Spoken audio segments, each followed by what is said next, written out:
In 1986, following the explosion of the Space Shuttle Challenger, President Reagan addressed the nation saying, "The future doesn't belong to the faint-hearted, it belongs to the brave." Though our contemporary problems differ from that tragic moment, they do share a common solution: a relentless pursuit of opportunity, even in the face of adversity.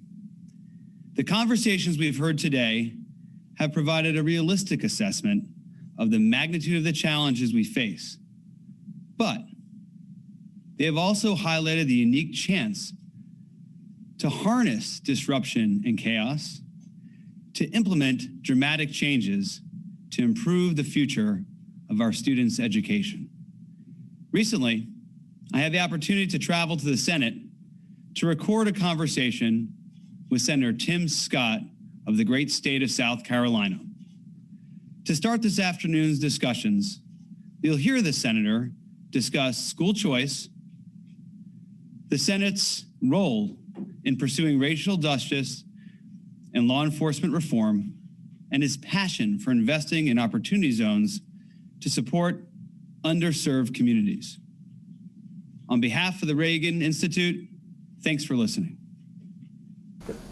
Senator, great to have you here, and thanks for participating in RISE. I thought we'd start with what's before the Senate, and that is the next round of relief from the pandemic. Obviously, the CARES Act, yes. Much of that has already gone through. What's next on the agenda? You know, it's really trying to get our friends on the other side to come to the table and to have a discussion about what should be next. And so far, they have been unwilling to do so. We've worked really hard on creating what we call the skinny version of the HEALS Act, which focused on a few tax provisions, increasing the charitable deduction, also something called a School Choice Now Act that will keep kids going to the same schools pre-pandemic. We focused on providing more resources for vaccines and therapies. Unfortunately, there's just been so little cooperation on the other side. What they want and what we want are miles apart, frankly, trillions apart, to be realistic. And it's hard to appreciate the challenge we are facing, the headwinds we're facing on such important legislation.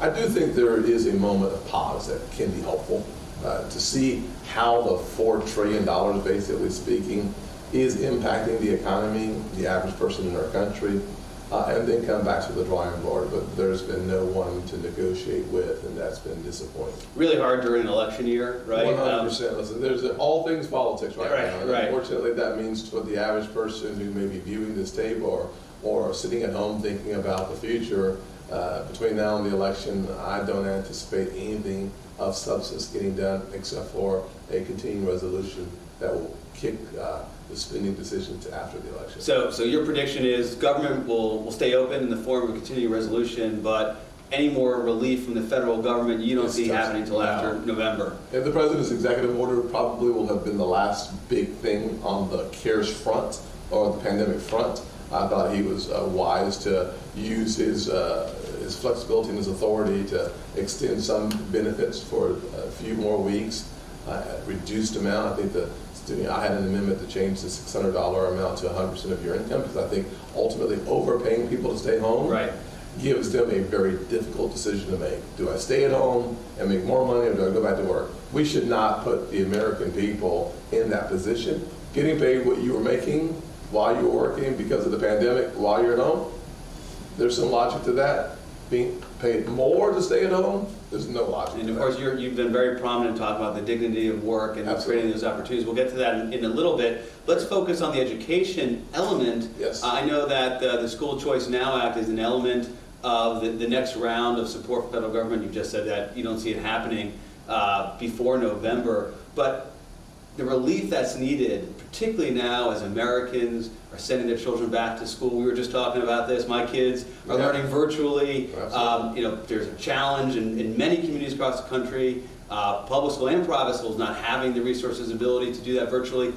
Talk to me a little about the challenge Americans are facing with education in this environment with the pandemic. Well, unlike you, a lot of parents are not designed to be homeschool parents. That's a hard job, and you have 5. So it may be even harder for you than others. But My wife is laughing right now. There's nobody here homeschooling, but okay, I'll take it. Yeah, and there are a lot of people my office laughing too because they don't want to be homeschool parents. but unfortunately, one of the things we tried to solve in the American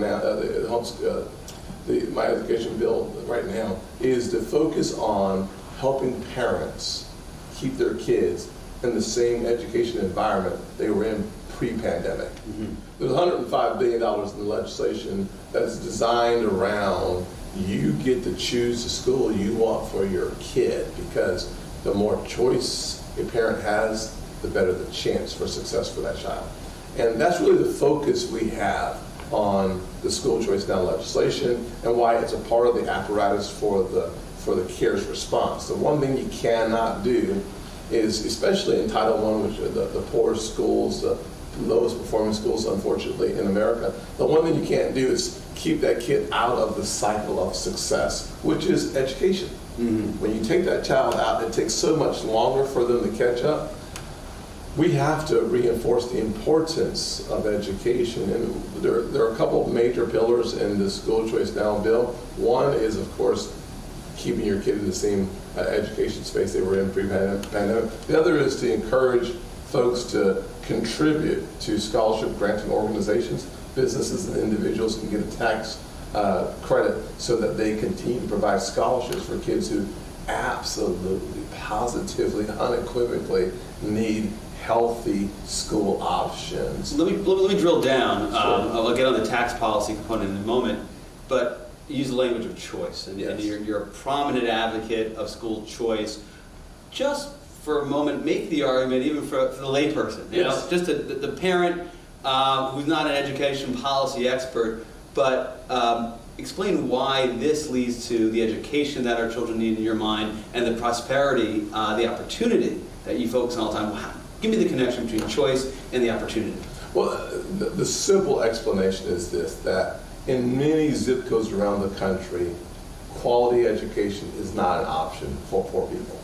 Having grown up in a single-parent household mired in poverty, quality education was something that was always concerning to my mother. We moved 4 times by the time I was in the 4th grade. Not a military family. Not a military family. That's hard on a parent to be able to put their child in the right place. Every child deserves a quality education. It's just not available everywhere in America. Right. So why wouldn't we give the parent the options in their neighborhoods, or at least near their neighborhoods, near their zip codes, so the child gets the highest quality education? So the short story is, you live in a place where the education is bad. Choice or education reform gives you a chance to go to a school that's good. Your zip code should not determine the quality of your education. School choice simply says, we hear you and we see you, and you have incredible, unlimited potential, and we're going to help you maximize that. So what are some of those choices? So it could be private schools, it could be public schools, it could be charter schools, it could be virtual schools, it could be homeschool. What we're saying is, I don't know what works in your zip code, but your parents do. So let me give you the resources to make the best choice for your kid.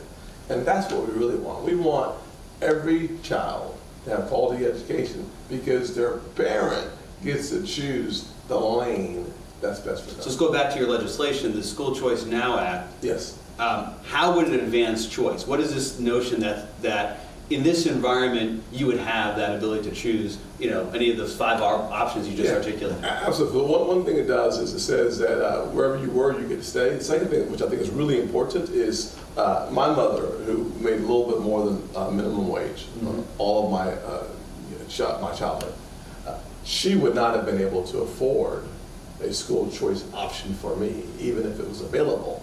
So what we do is we have we call them SGOs, scholarship granting organizations, where you can make a contribution and get a tax credit, and a kid in a Title I school, typically poor kids, have access to those resources so that they too get to go to the school options. So you look for that scholarship opportunity if it's a similar situation as you, where you didn't have the ability to pay for one of those choices. Exactly, because the only people who don't have school choice are poor kids. Right.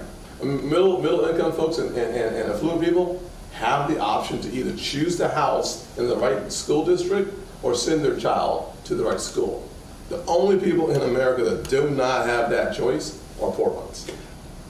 another thing that's happening right now with the pandemic and children going back to school, right, is the decisions at the state or county, local level that, hey, you can't go back into school because of the risk. We're going to go virtual, right? And give me your take on those communities and those school districts where going virtual is not an option because the broadband's not there, or you don't have the devices. So give me your take on that as well. You know, I was listening to a radio station last week, and they were having this drive because at one of the Title I elementary schools, the kids that had an iPad or a Chromebook, when they got them back, they weren't in good shape, their covers were gone, and so they were having a drive to help provide the resources so these kids would have the tools necessary to connect. Now, the first tool that's necessary to connect is broadband. You have to have the connection at your home, and unfortunately, over 40,000 students in South Carolina were lost because of connection issues. How do you get a good education if you can't even get online to your virtual school? You can't. Well, if you can get online, but you don't have the actual physical, tangible resource to get online, what do you do then? We have to help solve those problems. So those are, in my opinion, that's part of the existential threat to America. It is having an uneducated group of people who are desperately looking for opportunities. We can do better, and we should do better. And broadband and connection issues are something we should solve. And is that a federal role? Is there a federal role for addressing it? I think there is. I think that the fact of the matter is, whether it's in the current environment, as we have just seen the acceleration of the gig economy, as we've seen the advent of telehealth in a way that we've never seen before, I think there is a federal nexus to providing some resources for connection, because it's your education, it's your work, and it's your health. Great. Last one on the kind of pure education play, but yes, sir. You know, the issue of choice and just being kind of a passive watcher of it is obviously hotly debated, and, yes. and it often, not always, breaks down along partisan lines. What is the misconception? What is the kind of outlook that you hear from those across the aisle from you with respect to choice that you feel they're missing, or just, you know, you would love to correct? Articulate that for. Yeah, I think sometimes people think that school choice is about middle-income families or wealthy families getting more dollars for their kids to go to school.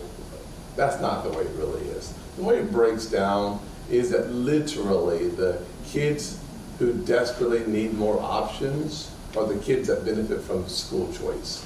Those kids are typically kids attending a Title I school, living in poverty, too often single-parent household, similar to my circumstances. So giving those parents more arrows in the quiver, it just only creates more parity. It levels the playing field, because in education, the field is not level. It's not a racial thing, but it is an income thing. So, and when they have that opportunity, you know, some of the critique, as I understand it, is that the public school that they're leaving within that zip code that you say we shouldn't be bound by will suffer as well in the form of enrollment and funding. What about those lower performing schools?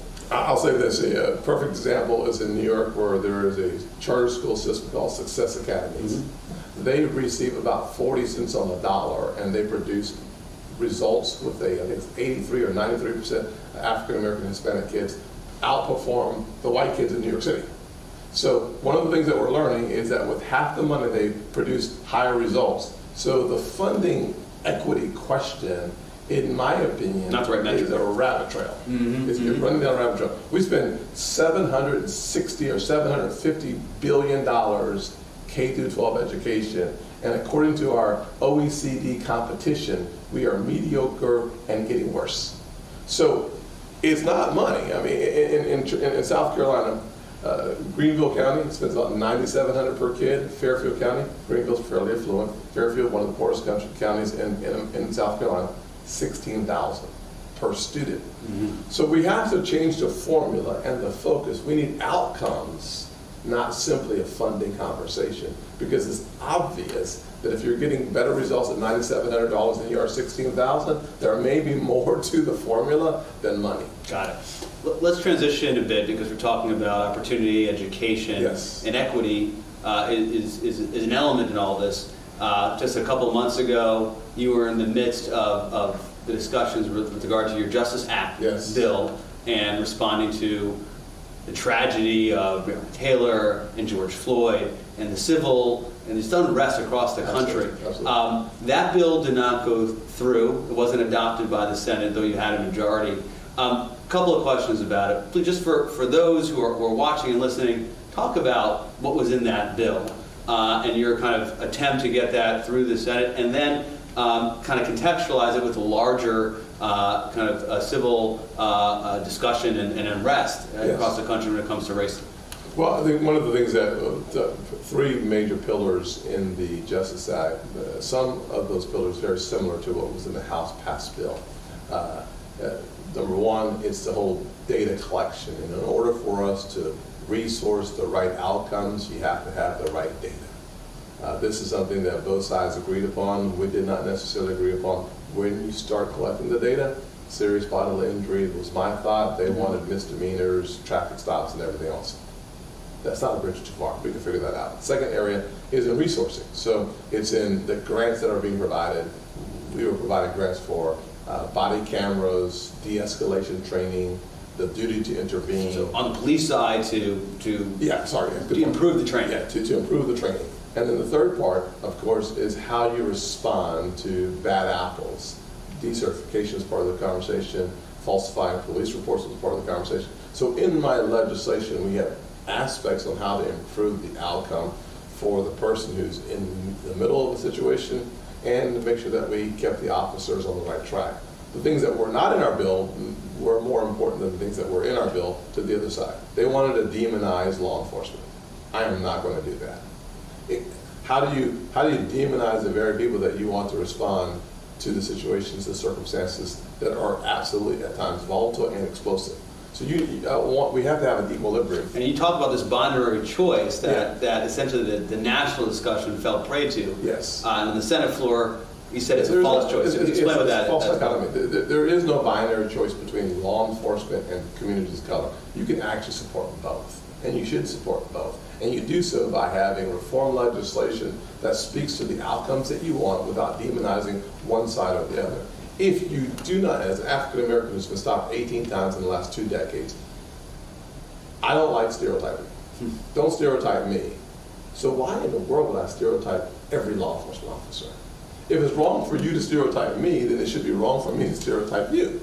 That's the false dichotomy. That's the binary choice that does not exist. Where is this going to go next? Are we going to see some legislation? Because there seems to be bipartisan agreement. Absolutely. Seem very close on the issue. I've spoken to the Congressional Black Caucus, and they've walked up to Karen Bassett later and said, "Tim, your bill's good.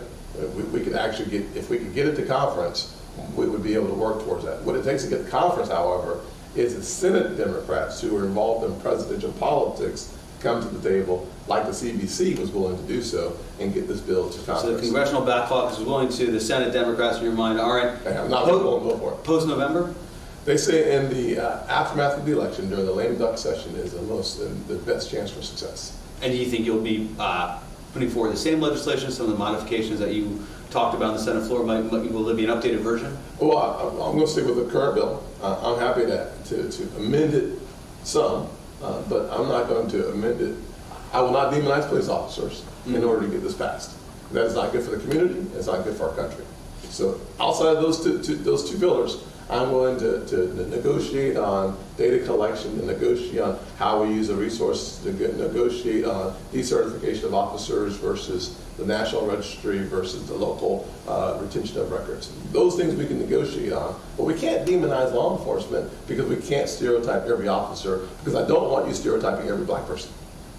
So, if this legislation gets adopted, yes, and you worked so hard on it and been an eloquent proponent of not only legislation, but talking to the issues that really seem to be dividing the country right Absolutely.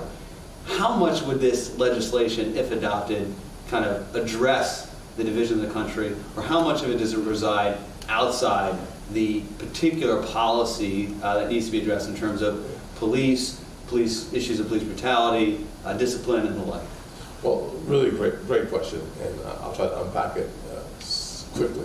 First, I would say is that, in my opinion, had the Justice Act been law, we could have had more resources for de-escalation training. Would that have changed Kenosha, Wisconsin? Right. I don't know, but it certainly would have had more more arrows in the quiver, more tools in the toolkit for that situation. That's exactly the situation that needed to be de-escalated. So facts on the ground. We need to create an environment where these cases are not happening, these killings aren't happening, these murders are just not repeating themselves. Absolutely. But let us not be deceived. All of these are not federal issues. Mm-hmm. The Kenosha Police Department, like the Minneapolis Police Department, could have had police reform done in their cities. It doesn't take the federal government to come in and say, don't use a chokehold. It doesn't take it. All we need to do is to simply have local decision makers, city councils, do their jobs, mayors do their jobs. They're asking the federal government to come up with a solution to some things that are not our problem. And that's really important to remember that. And that's a mentality generally. People look to Washington. But I imagine it has some influence when the federal government acts whatever constitutional way it can, yes. and then it kind of filters down across the states and localities. I mean, do you see that happening now? I see that as a potential. Joe Biden has talked about what President Trump and I have already worked on, which is a national best practices. He's talking about something very similar now. He's following, it's interesting to have him follow President Trump and myself on this issue, this concept of the best practices through a national police commission. We embrace that because it's in the bill. And so I'm glad he read the bill. So literally, here's a chance for us to see things get better because 18,000 departments all need a high standard, and a high standard could be established through this National Police Commission. When you are in South Carolina, in your state, and you're talking to police officers, and then maybe you've gone nationally or even here in D.C., right? What are they telling you? Well, A, they're frustrated. B, they feel like they've been put into a very small corner with a very hard job to do. And frankly, you can see the manifestation of that in the response times in Atlanta right after the incident at the Wendy's. Out of the 6 summons, 3 of them had a very slow response time because now the officer feels in jeopardy, so they are thinking about their family, their homes, and that's not what we want them to do. We want them thinking about the situation. Right. But if you put them in that precarious position, you should expect humans to have a dual track. That's not good for anyone. And so we're seeing the manifestation of real challenging situations around the country. We can do better. We should make it easier to protect, create a moat, as I've said, around the officer, right, so that they will do the best job for the citizens without having to worry about their personal families, their personal assets, and the liability that comes with it. Let's talk about the other side of it, sure, right? Those who have been victim of police Absolutely. brutality. Young people who are questioning whether they can rely on their institutions, rely on the police. What do you tell them as you engage those who are on the streets protesting as part of the Black Lives Matter movement? What are you hearing, and what is that conversation? Well, what I would say is the guy who's been stopped, and said a little earlier, 18 times in the last 2 decades, 7 times as an elected official in 1 year, 3 times last year, 2 times already this year. I feel your pain. I understand what it feels like to be accused of something that you did not do. It's one of the more dehumanizing things that you can experience. How we respond to that in a peaceful way is prudent and necessary. John Lewis, frankly, great civil rights activist, member of Congress in the past, yeah. He allowed me to be the co-chair of the 50th anniversary of the Pettus Bridge. Think back to 1965 when the police came to beat and brutalize the peaceful protesters. Fast forward 50 years, 2015, there we are together on Pettus Bridge, wow, being protected by the same law enforcement agencies that 50 years ago almost killed them. Progress is what you're saying. Unbelievable progress. The thing that's missing is a fair and balanced perspective on what has been and where we are now. Thank God we are not where we used to be, even though we're not where we want to be. And so when you have both on the table, you can see clearly the future.